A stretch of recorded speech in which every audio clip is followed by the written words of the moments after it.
Hello chess family, it's me Nash the Master, Jesse James, and today we're going to be learning how to play the Smith-Morra Gambit. Today we're going to be taking a look at the very basic setup where they play pawn d6, which in my opinion is not the best way to play against the Smith-Morra. That's actually going to be the e6 variations. As you can see in this game, I actually did pretty good. I got a brilliant move in it, and I got a 2800 rating against my very strong 2391 opponent. Let's go. All right, here we go. We start up with e4, one of the best moves in chess to be played. First move, right? We play c5 here, the Sicilian defense. Pawn to d4, saying, hey, you want to take a pawn. Black will usually respond, pawn takes, and now we're going to the Smith-Morra with pawn to c3. We're still in theory here. Okay, pawn takes on c3. Now it is a Smith-Morra Gambit, and now we take back with the knight. Here already, you see we got some very good open d and c files here. And for the price of one pawn, we're going to get very good counterplay for it. Here we go. Black plays knight c6. One of the best moves to play here. They haven't really given up anything, and you got to bring out your knight anyways. We play knight to f3. So one of the ways I like to think about this is develop your knights first, right? And then black will respond. And here, like I said, they're going to go and play the pawn to d6 variation. As I said before, this is not one of the best ways to play it. Now, the next piece we're going to move is our bishop. Makes sense, right? We're going to bring out our bishop next to castle. And think about this logically. Where's the best place for the bishop? Hopefully you know it. It's just going to be bishop to c4 right here, right? This is the best diagonal. It's going to attack the weak f7 pawn. And there's actually a lot of different traps here that black can fall for. So, bishop c4 gets played. And here black plays pawn to e6, a book move. Be careful. Do not fall for the mistake of knight to f6. This is a very common blunder that gets played quite a bit. Here already white's getting into a bad position. And one of my favorite traps for checkmate can get played. And I'll show you just real quick. Here you get to play pawn to e5. And, well, if they're not too astute, they'll go ahead and play pawn takes here. You get to play queen takes d8 check. And here they'll play knight takes on d8. And now, do not take the pawn, but here we go for the idea, knight to b5, threatening knight c7, check, winning the rook. And here, believe it or not, the best move is to play rook b8. But here, a lot of people make the mistake, and they play king d7 to defend, and now it's a simple two-move checkmate. Do you see it? Hopefully you do. It's knight takes on e5 check, the king runs back, and now knight to c7 checkmate. I've gone to play this a few times, so hopefully you get to play it in one of your games. All right, back to the game. Bishop c4 gets played, and here black plays the better move, pawn to e6. And here, well, there's a few moves to play here, but here we're just going to go ahead and keep it simple and just go ahead and castle. Remember, castle as soon as possible. The faster you get your king to safety, the faster you can start the middle game and start attacking your opponent. All right, black goes ahead and plays knight to f6. And now here is a move that, well, if you didn't play the opening, you probably wouldn't know. But here, the next piece we're going to develop is our queen. A lot of people would think it would be the bishop, but the bishop is going to be brought out to either two squares. It'll either be brought out to f4 or to g5, and it depends what black plays. In this line, the bishop's going to be put pressure on d6. In the e6 lines, whenever they play pawn e6 with the pawn still on d7, the bishop typically goes to g5. So with that being said, I went ahead and played queen to e2. Remember, don't move your bishop just yet. The main idea is to play against the d6 pawn. So why did the queen go to e2?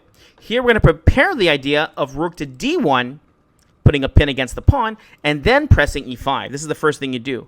And a lot of the Smith-Morra Gambit lines, one of the things to do is actually harass or chase this queen around. And, well, if black doesn't know how to play this, and a lot of people do not, they're going to bring the queen to c7, where we can attack it with the knight, or they go to queen b6, where we can attack with the bishop.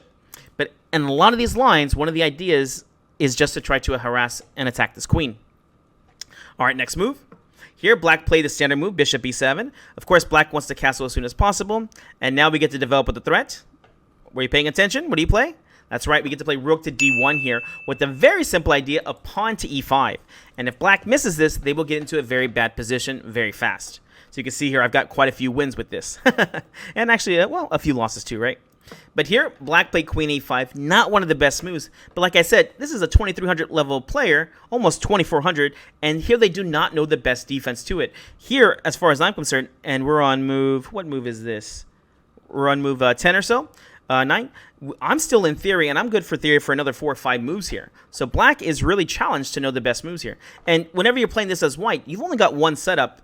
Basically, I mean, every time you play this, the queen always goes to e2, the bishop always goes to c4. You know, your pieces always get set up to the same place. There may be some different sacrifice ideas, but again, your setup's pretty much the same every time. And here black played queen to d8. Here another common blunder or a bad move is castles. They just missed the idea, and now white is already in a winning position, or a better position here, with pawn to e5. And here, pawn cannot take back due to the pin. I mean, they can if they want to, but not advised. So the knight goes back to e8. And now white gets a very good game. Pawn takes on d6. And if they play knight takes on d6, we're just going to put pressure here and win the game. Bishop to f4. Here, a very common bad move. Queen c7. And now you get knight b5. Basically, just keeping adding on to the pin piece. Here, black has nothing better than knight takes on b5 here. And, of course, we'll just take this queen over here. All right, back to the game. So, rook to d1 gets played. In this game, black played queen to a5. Again, not the best move here. And here, well, we want to develop the bishop next. So, where's the best place for it? Here, I made my mistake. What square was it? Do we go bishop f4 to attack the pawn? Or bishop g5 to pin the knight and attack the bishop afterwards? All right, hopefully you found the right move. It was actually bishop to f4. I played bishop g5, and obviously the move here was bishop to f4. So, well, I'm still a work in progress, right? But bishop f4 was definitely the right move here to attack the d6 pawn. And, well, if bishop f4 gets played, black's best move here is to play pawn e5, which is, again, a very standard idea. In fact, computers are already saying this is an equal position, because now we have this guy right here, a backwards pawn. And it's very thematic idea. You want to play bishop g5, trade the bishop for the knight, and you can grab this d5 square with your knight jumping to d5, and obviously the knight will be the best piece in the game. All right, back to the game. But in this game, like I said, I made a mistake. I played bishop g5, and here my opponent played h6. Thank you. And here I played the right move now, bishop to f4. Notice you could also take on f6 here too, which is interesting because, well, at this point, they should probably take back with the pawn here. Because if they play bishop takes on f6, well, then you could just take rook takes on d6. And if they want to go pawn grabbing in the opening, this is something Smith-Morra players love. Because, well, when they go pawn grabbing, it gives us plenty of attacking chances. So, I played bishop f4, the correct move this time, attacking the d6 pawn. Now, h6 is actually good for me later on because sacrificing ideas of the bishop. All right, next move. Here, black pretty much gave up at this point on trying to defend the pawn and just went ahead and castled. I mean, there's different ways that you could try to protect the pawn, but you have to be very, very careful in this one. And so I don't, I wouldn't say it's very uncommon for black just to kind of give up and say, you know what, you played very well up until this point. I'm just going to give you the pawn back, and hopefully I'll get equality, right? Because by giving the pawn back, my king gets the safety. Unfortunately, most of the times that we win the pawn back when we're playing the Smith-Morra, not only do we win the pawn back, but we get all that initiative or all that momentum to keep attacking. So, well, black just went ahead and castled here. Like I said, other moves that you could try here, queen c7, oh, that's just terrible. The knight comes to b5, attacking on d6 and queen to c7. I'm not too sure what another good try here would be. Oh, yeah, they would have to try the move pawn to e5 again. And here again, bishop e3, and we're going to play against this backwards pawn. Again, a very typical position here, just mainline theory. Anyways, back to the game. Black did not want this. Black did not want any of this smoke, so they went ahead and played castles, and now I'm just happy. Bishop takes, rook takes. I've won my pawn back, plus I have a very good attacking position. Black played a6, a very common idea is just to try and play b5. They want to bring the pawn out so they can get their bishop out to the b7 square. Again, a very good square for the bishop and very common. Here, double up the rooks. We've got only one open file. That's only one open file right now that I have control over. There's two open files, but I got control over the d file. And here, black played knight to e5. Again, not a very good idea.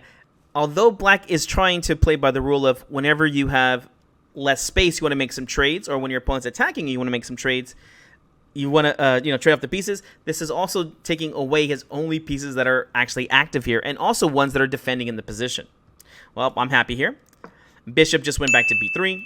Knight takes f3 check. Queen takes on f3. And here he played a little too rushed and played pawn b5. All right, white to move. What do you play here? Or hopefully you found it. Here we get to play pawn to e5 here, exclam. A very nice idea, attacking the knight, and also the queen is now attacking the rook. There's no good move here other than giving away the pawn. So, knight to d5 got played. Knight takes, pawn takes, and here we play bishop takes on d5 here. Now this is just a winning attack here. Notice when the bishop takes, it gets a free tempo off the rook and is now attacking on the f7 pawn.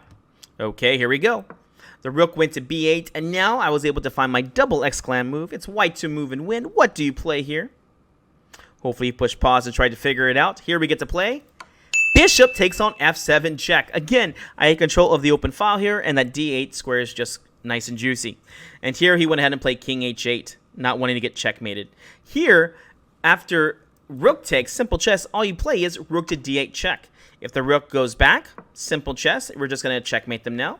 Rook takes on f8 check, king h7, queen d3 check. They have to block, and any way that they block, they're going to get checkmated. Bringing the bishop, queen takes right. Here, g6, and one of my favorite little checkmates here. What do you play? Queen d7 check, bishop takes, rook takes for a nice rolling rooks checkmate. All right, so back to the game. After bishop takes f7, my opponent was not nice, so they didn't fall for the checkmate. They went ahead and played king to h8. And here, I played pawn e6. Actually, not the best move here. Although it's a decent move because e6 to e7 is being threatened, I actually missed the forced checkmate, which hopefully you'll see in a few moves. Or be able to figure out, sorry. So here he played bishop takes, I played rook takes. He played queen takes on a2, and now I saw the checkmate. It is now white to move. Last question of the game. White to move and checkmate. What do you play here? All right, hopefully you see it. It was to move. It was white to move and checkmate. Here we're going to go ahead and play. Rook takes on h6 check. Remember, if it ain't check, it ain't right. Rook takes h6. Pawn takes. Queen f6 check. King to h7. Check. King h8. And now queen h6 for check and mate. Remember, guys, when you're playing the Smith-Morra, remember the setup. Bring out your knights first. The bishop will always go to c4 for the light square bishop.